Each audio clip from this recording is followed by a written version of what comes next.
By default, academic and evaluation versions of Gamebryo are installed to see Emergent, Gamebryo 2.5 Evaluation.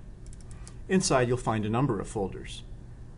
Application Frameworks has source code for a thin, platform-independent Gamebryo program, NI application, as well as a slightly richer version we use for our demos, NI sample. There are also a number of utility libraries, including terrain and the entity system.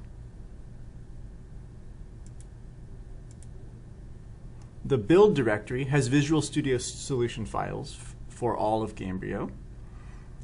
Documentation directory has full documentation for the Gamebryo SDK and tools. You can also get to this through the Start Programs menu, Emergent, Gamebryo 2.5 Evaluation, Gamebryo 2.5 Evaluation Help.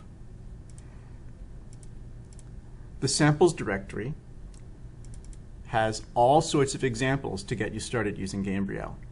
Code samples for the engine are split into three places: tutorials, with a single incremental example built up over 9 separate steps; demos, small pieces of code that demonstrate individual engine features or engine subsystems; and full demos, which pull all of the pieces of Gamebryo together to make one application with a large amount of gameplay. We will be working on one of these, Mout, in future parts of this tutorial. There are also a number of art examples, plugin examples, and other sorts of demos here.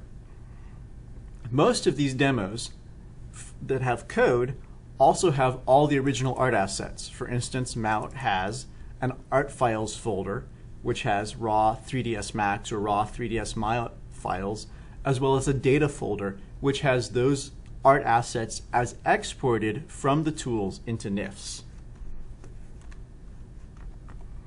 Going back up, we have the SDK directory, which contains libraries, shaders, and header files for building Gamebryo-based applications on all the platforms you're evaluating Gamebryo for. Third-party code contains other projects that we use to build Gamebryo. And tools contains the source code for the tool pipeline.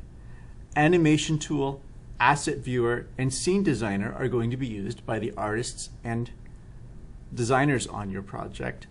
Developer tools has a few miscellaneous tools like the font creator and other small tools sometimes used by developers that are further discussed in the documentation.